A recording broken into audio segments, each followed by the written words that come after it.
गोजोन हामलायनायजों लोगोसे नोंथांमोनखौ गोदान खौराङाव बरायबाय। अन्नानै नोंथांमोना बे रादाबखौ जोबजासे नायलां। लोगोसे भिडिअखौ लाइक, कमेन्ट, शेयार आरो चेनेलाव गोदानै फैदोंब्ला साबस्क्राइब खालामनो गुरै खावलायबाय। दानिया फैदो लोगोफोर रादाबखौ मिथिलांनि। गिबि खौराङाव दङ इउक्रेन आरो रुस दावहानि दिनै 12 सान।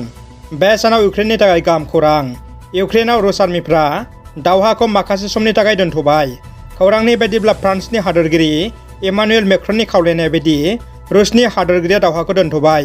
मख'नो गोनांदि इउक्रेनाव फरायसा फरायसुलि, बोराय बुरै, गथ' गथाय आरो गोरबोआव थानाय आइजोफोरखौ इउक्रेननि सोहोरफोरनिफ्राय बोखांनो थाखाय बे थांखिखौ रुस हादरा लादों होनना मिथिनो मोन्दों।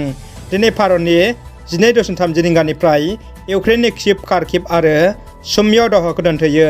मख'नो गोनांदि दासिमबो इउक्रेननि गुबुन गुबुन सोहोरफोराव भारतारि सुबुंफोरा नांथाना दङ। जोबोद दुखुनि खौरां। मेट्रिक आनजाद लिरनो गोनां फरायसा थरायना संगिता नार्जारिया केन्सार बेरामजों गाग्लोबजानानै दङ। नखरनि रांखान्थि हालोदा मोजां नङैलाय आथिखालाव गोजौ फाहामथाय होनो हाया जाना न'आवनो गोग्लैसोना दं संगिता नार्जारिया।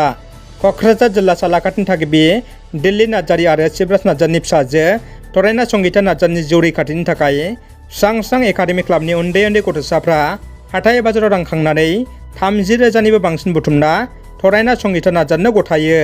गोरिब नखरा BTC सरकार आरो सावस्रि बिफाननिसिम हेफाजाबनि थाखाय आर'ज खालामसेयावबो सरकारा खोमा होआखै होनना मिथिनो मोन्दों।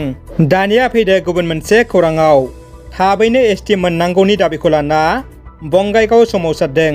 आसामनि मोनद' हारिखौ सरकारा ST मासि होनांगौनि दाबि दैखांना बंगाइगाव सोहोरनि बरपारा रायजोआरि गेलेग्रा फोथाराव सुबुंनि खुद्रिनाय। जोंनि दाबिया थार दाबि। जोंनो ST नांगौ। ST मोनाब्ला जों जिराया। आखाइ आखाइ बेनार प्लेकार्ड लाना आसाम सरकार हाय हाय, भारत सरकार हाय हाय, हिमन्त बिश्व शर्मा हाय हाय बायदि स्लगानजों बंगाइगावखौ गोमसारहोयो।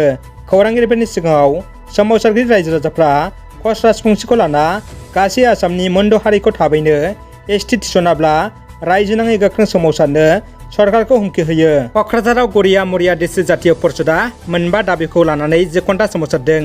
गरिया मरिया डिसि परिषदनि दाबिफोरा जादों BTR ओनसोलाव गरिया मरिया डिसि सुबुंफोरखौ संरैखाथि जनजाति महरै मान होनाय, ट्राइबेल बेल्ट एन्ड ब्लक ओनसोलजों लोगोसे BTR ओनसोलाव हानि मोनथाय होनाय, BTC खुंथायाव राजखान्थि मोनथाय होनाय, BTR ओनसोलाव गोजोनै गरिया मरिया डिसि सुबुंफोरनि थाखाय गुबुन गुबुन नोगोर आफादफोरनि वार्डफोराव आसन संरैखाथि राहा खालामनानै होनाय, BTR खुंथायाव गरिया मरिया डिसिनि मुङै जौगाखां बर्ड दानानै होनाय। बेफोर दाबिखौ लानानै गोख्रोङै मावफुंनो सरकारखौ बिथांमोना खावलायो। भारतनि गाहाय मन्त्रि नरेन्द्र मदिया दिनै इउक्रेननि हादोरगिरि भल'दिमिर जेलेनस्कीजों फनाव गोनांथारै सावरायलायदों। मख'नो गोनांदि इउक्रेननि थाखाय भारतनि गाहाय मन्त्रि मदियानो गावसोरनि हादरखौ रैखाथि होनायनि जोबथा आसा जाना थादों। दरनै हादरनि दैदेनगिरिजों 35 मिनिट सम फनाव रायज्लायो होनना मिथिनो मोन्दों। दरनै हादरनि गेजेराव रुस आरो इउक्रेननि दावहानि गोनांथार आयदाखौ लाना दावहाखौ माबोरै बन्द खालामनो हागोन बेनि सायाव गोथौ आरो गुवारै सावरायदों होनना खौरांनिफ्राय मिथिनो मोननाय जादों। दानिया फैदो जोबथा खौराङाव। भारतनि थाखाय गाज्रि खौरां। भारतनि रांखान्थिया बे समाव गाज्रि हालोदाव।